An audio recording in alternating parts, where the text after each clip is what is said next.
बहुत शुभकामनाएं, मंगल कामनाएं। ये दिवाली कुछ विशेष है। ये दिवाली अनुपम है, ये दिवाली अद्वितीय है। हम सब बड़े सौभाग्यशाली हैं कि हमें ऐसी दिवाली देखनी होगी। इस दिवाली में हमारे रामलला स्वयं अपने स्थान में प्राण प्रतिष्ठित होकर जिस घड़ी जिस पल की प्रतीक्षा हमारे से पहले 25 पीढ़ियां कर रही थी, 500 वर्ष से जिसका हम इंतजार कर रहे थे, वो दिवाली अब आ गई। इस बार सिर्फ हम दिया जलाकर दिवाली नहीं मनाएंगे। इस बार तो हमारी दिवाली में हमारे साथ में रामलला स्वयं आए। राम की महिमा, राम की लीला को देखिए। राम कैसे कैसे ढंग से हमारे बीच में आकर अपनी लीलाएं दिखाता है। हमारे प्रभु राम, आप पिछली दिवाली को देखो ना, किसी ने सोचा भी था पिछली दिवाली तक, पिछली दिवाली छोड़िए, इस जनवरी मास में 20 तारीख तक किसी ने सोचा भी था कि प्रभु राम का ऐसा स्वरूप भी होगा। इतना मनमोहक प्यारा स्वरूप उनका आया। अब उसी राम के साथ हम पहली बार दिवाली मनाएंगे। ये दिवाली हमारे लिए कई संकल्प लेकर आई है।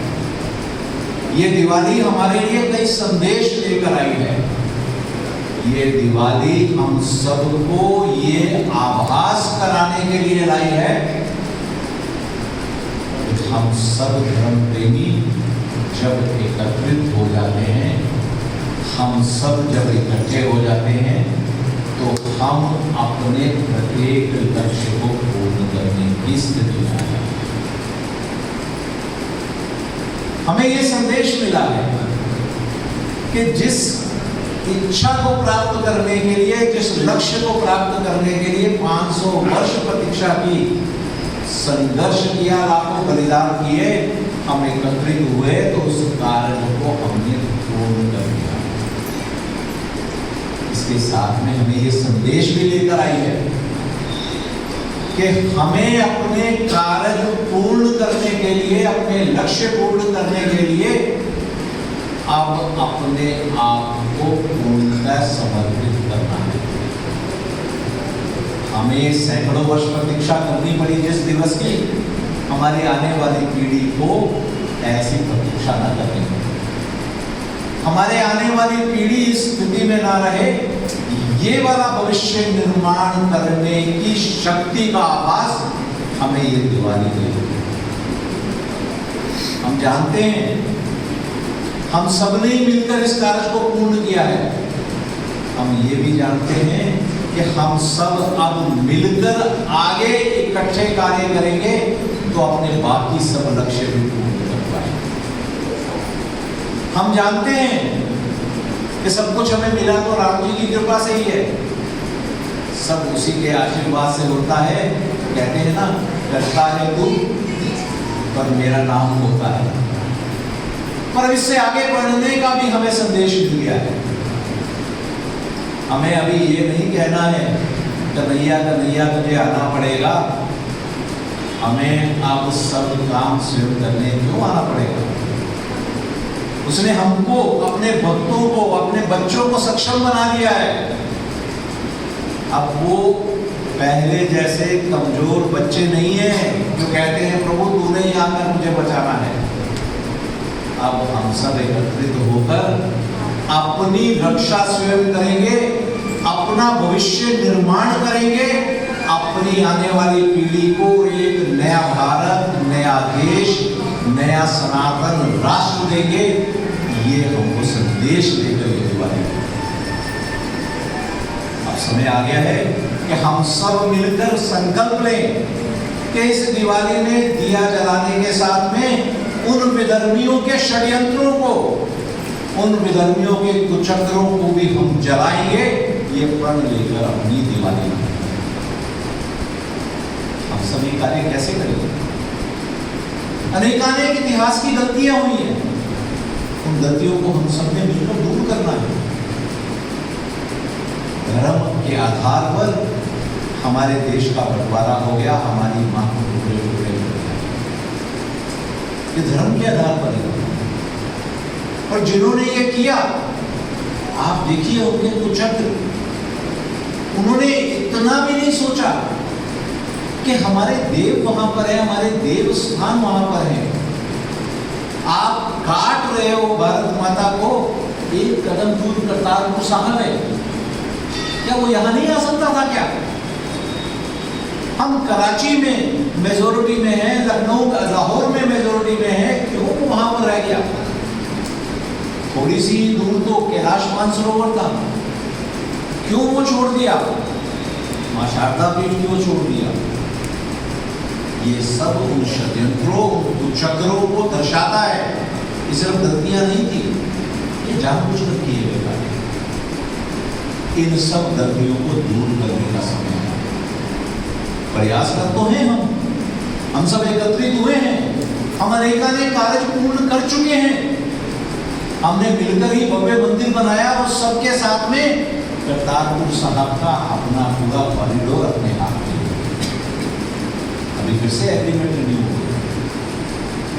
हमने इसके साथ में काशी विश्वनाथ में भव्य कॉरिडोर बना दिया। हमने इसके साथ में अपने और धाम केदारनाथ जी धाम, वहां पर भी अपना भव्य मंदिर बना दिया। पर हमें इससे रुकना नहीं है। हमारे कार्य, हमारे लक्ष्य जब तक पूर्ण नहीं होंगे, जब तक हमारा करतारपुर साहब हमारे पास नहीं आएगा, जब तक मां शारदा पीठ नहीं आएगी, जब तक कैलाश मानसरोवर नहीं आएगा, तब तक हमें छूटने का। इसके साथ में हमारे अपने यहाँ के धाम भी हमें वापस लेने हैं, उसका पुराना गौरव वापस लाना है, अपने देवों को प्रतिष्ठित करना है। इस लक्ष्य को हमने सब मिलकर ये कार्य तभी होगा जब हम सब लोग एकत्रित होंगे। आप जानते हैं ना, हम बटेंगे तो ये सत्य है। यही अभी बता रहे थे ना, आपको यही बताया जा रहा था। ये बंटवारा ही तो था हमारा, जिसने आज हमको स्थिति में ले आए। अब इस बंटवारे को समाप्त करना, ये भेदभाव, ऊंच नीच की कुरीति को हमने समाप्त करना है। क्यों ऊंच नीच भेदभाव होना चाहिए? हम सब हिंदू हैं, हम सब सनातन हैं, हम एक ही मां की संतान हैं। हम सबको मिलकर अपने भारत का, अपने राष्ट्र का, अपने सनातन संस्कृति का गौरव फिर से वापस लाना है। और ना सिर्फ अपने देश, अपने भारत, अपने समाज का उत्थान करना है। जब सनातन संस्कृति जाती है तो उसके साथ में वो सबकी चिंता करती है। यही वो संस्कृति है जो वसुधैव कुटुंबकम कहती है। ना सिर्फ कहती है, ये करती है। आपने देखा था ना, अभी तो हुआ 3-4 वर्ष पहले कोरोना आया था, लॉकडाउन हो गया था, हम सबके सब लोग अपने घरों में बंद थे। पर उस टाइम पर भी हमारे पड़ोस में जो मजदूर रहते थे, जिन्होंने रोज सुबह कमाना है, तभी उनके घर में चूल्हा जलेगा, उनको रोजी रोटी की चिंता नहीं थी। वो आंख बंद करके अपने पड़ोस के गुरुद्वारे में चले गए थे और गुरुद्वारे में गुरु महाराज ने सबकी चिंता की। पास के मंदिर में चले गए थे, वहां सीता रसोइयां खुल गई थी। ये हमारी सनातन संस्कृति है जो सबकी चिंता करती है। ये और कहीं नहीं आपको मिलेगा। आप किसी भी गिरजा के अंदर, गिरजाघर में, किसी भी मस्जिद में चले जाएंगे, आपको ऐसे नहीं मिलेगा। ये हमारे ही गुरुद्वारे हैं, हमारे ही मंदिर हैं, जिन्होंने के अनवरत लंगर लगा दिए। उस सबके साथ में जिस समय अगली समस्या आई तो आपने यहाँ पर ऑक्सीजन कंसंट्रेटर लगाकर ऑक्सीजन सेंटर बना दिए। ये भी चिंता नहीं की कि हमारे स्थान की मर्यादा के ऊपर भी हम शायद कंप्रोमाइज कर रहे होंगे, पर हमने पहले समाज का, सभी का कल्याण करना है, क्योंकि हमारी संस्कृति यही सिखाती है। हमारे वाहिगुरु ने यही बताया कि ना सिर्फ अपनी, सबकी चिंता करें। इसके लिए हम सब एकत्रित होंगे, इसके लिए हम पुनः अपने राष्ट्र को विश्व में नंबर 1 बनाएंगे। इस संकल्प को लेने की दिवाली है। छोटे छोटे काम करने की आवश्यकता, हम सब छोटे छोटे परिवर्तन लाएंगे। हम सबको छोटे छोटे काम अपने घर से ही प्रारंभ करने हैं। अपने घर के अंदर हमें घर में कुछ परिवर्तन लाने हैं। घर में हमारी भाषा बोली जाएगी। जब मैं भाषा कहता हूं तो भाषा का मतलब हिंदी नहीं है। भाषा का मतलब है मैं पंजाबी हूं, मैं सिख हूं तो मेरे घर में पंजाबी बोली जाएगी, सिंधी के घर में सिंधी बोली जाएगी। क्यों बोली जाएगी? क्यों इस तरह से होगा?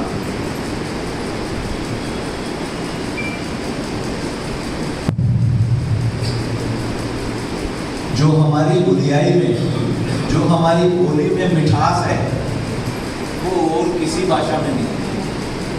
हमारे घर में हमारे बड़े बुजुर्ग, हमारी बेबे, हमारे दादाजी, वो जो बात पंजाबी में, सिंधी में, हमारी अपनी बोली में सहज भाव से बच्चों को और हमको देते थे ना, वो संदेश किसी पीएचडी, किसी प्रोफेसर, किसी जज, किसी वकील की भाषा में नहीं है। ये समझ जाइए। हम सब के अंदर जो संस्कार है वो आगे आने वाली पीढ़ी में नहीं है, उसमें कमी नजर आ रही है। उसका कारण यही है कि हम उस बुनियाई में वो प्यारे संदेश उस सहज भाव से नहीं पहुंचा पा रहे। घर में बुलाई अपनी बोली, अपने ही घर में अपनी वेशभाषा का उपयोग करिए। अपने व्यवसाय में भी अपनी भाषा का ज्यादा से ज्यादा उपयोग करिए। बैंक अकाउंट हमारे साइन जो है, हमारा हिंदी में हो, पंजाबी में हो, सिंधी में हो, कोई जरूरत नहीं अंग्रेजी में करने की। कोई बैंक नहीं आपको फोर्स कर सकता, आप अपनी भाषा में साइन कर सकते हैं। हम अपने घर के अंदर दिन में एक बार भोजन जरूर साथ में करेंगे। हम जब भोजन साथ में करते हैं, हम सब एकजुटता अपने परिवार में वहीं से बनाते हैं। हम सब के सब 6 महीने में एक बार जरूर इकट्ठे भ्रमण करेंगे, पूरे परिवार से जाएंगे। हमारे तो कितने तीर्थस्थल बन गए। देखो राम जी की कितनी कृपा हो गई। ना सिर्फ करतारपुर साहब का कॉरिडोर इतना भव्य बनाया, वहां जाने के लिए ट्रेनें भी इतनी अच्छी आ गई। हमारे सभी तीर्थस्थल अच्छे बन गए। करतारपुर साहब जाएंगे, गोल्डन टेम्पल जाएंगे, हम वैष्णो देवी जाएंगे, काशी विश्वनाथ जाएंगे, सब बड़े सुंदर हो गए, बड़ी सुविधाएं हो गई है। हम इकट्ठे एक बार 6 महीने में कम से कम भ्रमण करेंगे। छोटे छोटे कार्य करेंगे। इन कार्यों से घर जुड़ेगा, घर में जुड़ा होगा, मोहल्ले में जुड़ा होगा, समाज में जुड़ा होगा। हम परिवर्तन कर लेंगे। राम जी राम मंदिर में तो आ गए, हम सबके मन में, हमारे परिवार में, हमारे समाज में, हमारे देश में आए। इसके लिए हम सबको मिलकर काम करें। ये दिवाली हमारे लिए संदेश लेकर आई है। इस दिवाली में सिर्फ दिया नहीं जलाना है, इसके साथ में अपने संकल्प को दोहराना है। हम सब मिलकर, एकत्रित होकर, इकट्ठे होकर अपने देश को आगे बढ़ाएंगे। अपने नागरिक बोध को अपने अंदर उतारेंगे। हम सिर्फ डिमांड नहीं करेंगे कि मुझे देश से ये चाहिए, मेरे कर्तव्य क्या है वो भी मैं पूर्ण करूंगा। पर्यावरण की चिंता करूंगा। हमारा धर्म, हमारी सनातन संस्कृति, इसमें पर्यावरण का हित समाहित ही था। हमारे यहाँ पर सिर्फ देवी देवताओं की पूजा नहीं होती है, उसके साथ में हम पेड़ों की भी पूजा करते हैं, हम पत्थरों की भी, पहाड़ों की भी पूजा करते हैं, जल की भी, नदियों की भी पूजा करते हैं। हमारे लिए सब में देववास है, तो हम उसकी भी चिंता करें। नागरिक बोध का भी ध्यान रखेंगे। ऐसे हम प्रण मन में ले लेंगे और इस संकल्प के साथ में अपनी दिवाली को मनाएंगे।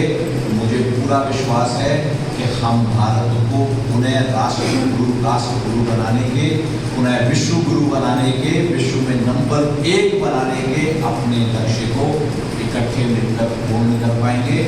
आपको पुनः दीपोत्सव, दीपावली की बहुत बहुत मंगल कामनाएं। जय श्री राम।